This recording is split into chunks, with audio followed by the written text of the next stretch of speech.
sou o Ibsen e esse é o seu canal Ibsen sobre som e filosofia. E hoje vamos dar continuidade à série Ética e Moral a partir da Idade Média. É isso aí, ética medieval. Vamos nessa!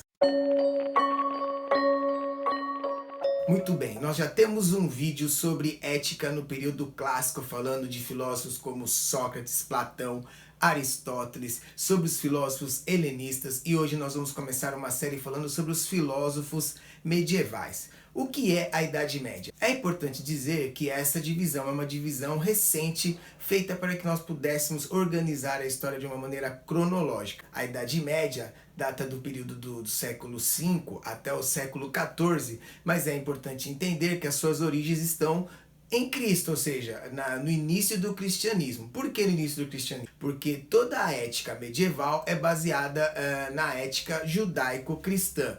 Porque você sabe muito bem que existe na Bíblia dois testamentos, o Velho Testamento e o Novo Testamento. O Velho Testamento vai tratar aí da história de Israel, e essa história tem como expectativa a vinda do Messias. E o Novo Testamento vai tratar das bases do cristianismo, que é esse Messias na pessoa de Jesus Cristo. Muito bem, é óbvio que esses dois testamentos se complementam, mas no pensamento cristão, o Messias é Jesus Cristo. Esse Jesus que vem e vai lançar aí algumas diretrizes do que viria a ser o cristianismo, os valores que ele entende que são os valores verdadeiros, mas quem realmente vai criar os dogmas cristãos, quem vai realmente estabelecer qual é essa ética cristã, é Paulo, que estudou com Gamaliel, que foi neto de Hillel, um filósofo judeu muito importante. Mas Paulo, ele tem uma maneira de escrever que tem as suas raízes no judaísmo, mas ele vai romper com esses dogmas do judaísmo e vai estabelecer novas diretrizes.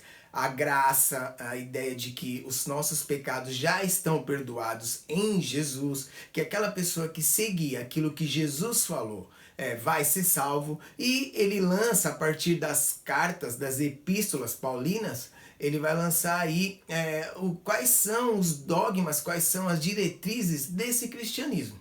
As cartas são instruções de como o cristão deve viver. É importante dizer que durante 300 anos, Roma, que é o domínio desse povo judeu, ou seja, é a nação que domina o povo judeu na hora que surge Cristo, né, e que vai se estabelecer e se desenvolver o cristianismo.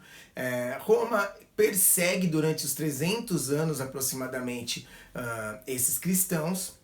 E a partir de alguns acontecimentos, acontece a cristianização de Roma, a partir de Constantino, que se converte ao cristianismo e que vai estabelecer aí um processo de cristianização do povo romano. Como Roma domina o mundo, obviamente essa ética católica vai se transformar na ética do mundo ocidental. No que diz respeito à filosofia, todo esse período do desenvolvimento do cristianismo, algumas seitas helenistas que você já conhece, os estoicos, os cínicos, os epicureus, os céticos, os neoplatônicos, estão aí em atividade. Então é um período de efervescência filosófica. Acontece que a partir da cristianização de Roma, ou seja, da oficialização do cristianismo no mundo ocidental, acontece um processo de aproximação entre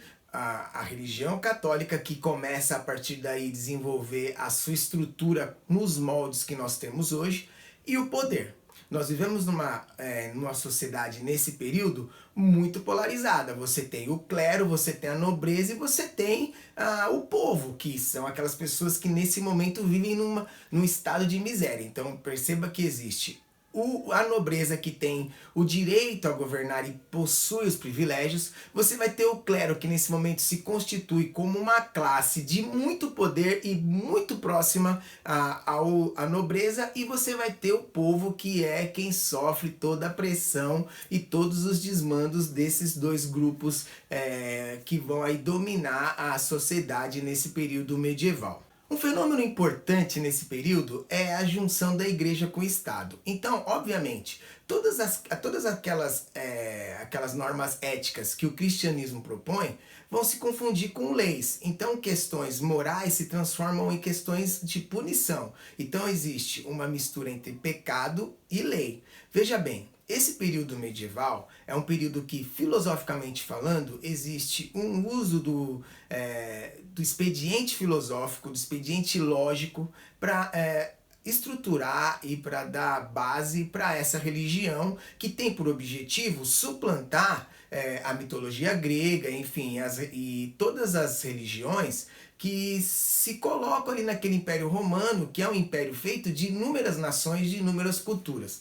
Para estabelecer as regras dessa religião e para estruturar essa religião, a filosofia vai servir de base, de instrumento. Muitos filósofos são padres ou teólogos, e alguns deles são importantes no que diz respeito à construção ética. Lembrando você que eu já tenho vídeos falando sobre a Idade Média e esse vídeo em particular vai tratar da questão da ética, tá? Para falar desses filósofos, a gente vai começar com um filósofo muito importante no que diz respeito à ética, que é Santo Agostinho ou Agostinho de Hipona. Agostinho de Hipona é um filósofo que antes de ser padre vai ser um adepto de uma religião oriental chamada maniqueísmo. O maniqueísmo é uma religião que acredita na polarização do bem e do mal. Tudo que acontece ou é bom ou é ruim. Então, essa herança maniqueísta vai ser muito importante na tese ou nas ideias de Santo Agostinho a respeito da ética. Por quê? Para ele, existe o bem e o mal. Quando ele se converte ao cristianismo, essa questão do bem e do mal se personifica em Deus e no diabo, correto? Muito bem. E o pecado? Se Deus criou todas as coisas, e existe o bem e o mal, é óbvio que Deus criou o mal, segundo um raciocínio lógico. Santo Agostinho vai explicar isso a partir de um expediente muito interessante. Ele vai dizer o seguinte: não existe o mal, existe a ausência do bem. E quando é que esse mal se manifesta? A partir do momento que o homem escolhe não fazer a vontade de Deus. E que escolha é essa? É o livre-arbítrio. A questão do livre-arbítrio é muito importante para Santo Agostinho. Santo Agostinho vai dizer o seguinte: o homem tem a liberdade de escolher entre o bem e o mal, porque Deus é tão bom que deu ao homem a oportunidade da escolha. Quando o homem escolhe não fazer a vontade de Deus, ele se afasta do bem e logo ele automaticamente se vê no mal. Então, o mal não é uma criação de Deus, é uma escolha humana. Então, onde está a ética? A ética está em escolher fazer a vontade de Deus. E qual é a vontade de Deus? É aquela que se manifesta na palavra de Deus, ou seja, nos dogmas cristãos. Observe aí, é uma ligação, uma relação muito grande entre o bem e os dogmas cristãos. Santo Agostinho vai determinar aí todo um conceito ético que vai perdurar por toda a Idade Média.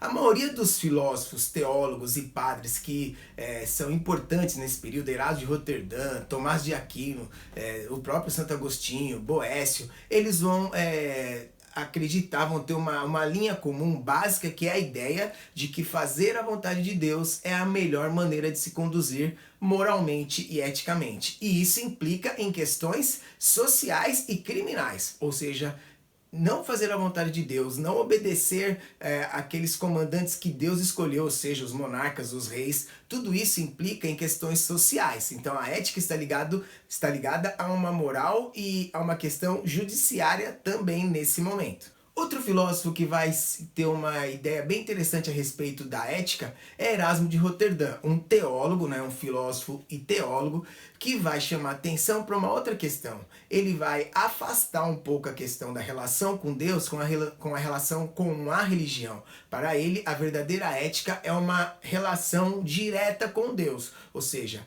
fazer a vontade de Deus não é fazer o que a Igreja Católica manda, é fazer aquilo que o espírito dele ligado a Deus entende como uma revelação da própria vontade de Deus. Segundo ele, o verdadeiro espírito da Escritura é fazer aquilo que Deus quer. E fazer aquilo que Deus quer não é exatamente fazer aquilo que a religião entende como verdade. Ele não entendia uma mistura possível entre a filosofia e a religião, que é aquilo que toda a filosofia medieval vai entender como correto, como básico, ou seja, usar a religião, usar a filosofia para explicar a religião e, por que não dizer, vice-versa, certo? Então a gente vai perceber o quê? Um distanciamento no que diz respeito à forma de como entender a ética, mas não no conteúdo, porque fazer a vontade de Deus continua sendo o melhor a ser feito. Então, o período medieval é fincado nos dogmas cristãos que foram estabelecidos a partir do Novo Testamento e claro, tem como base Jesus Cristo. Espero que você tenha entendido, espero que você continue vendo meus vídeos, espero que você divulgue os meus vídeos. Olha só, então é o seguinte, curta esse vídeo, isso é importante para mim, dê o seu like, deixe seu comentário, ative a notificação, o sininho da notificação e se inscreva, claro, né, irmão? Então é o seguinte, tamo juntão, espero você no próximo vídeo. Salve!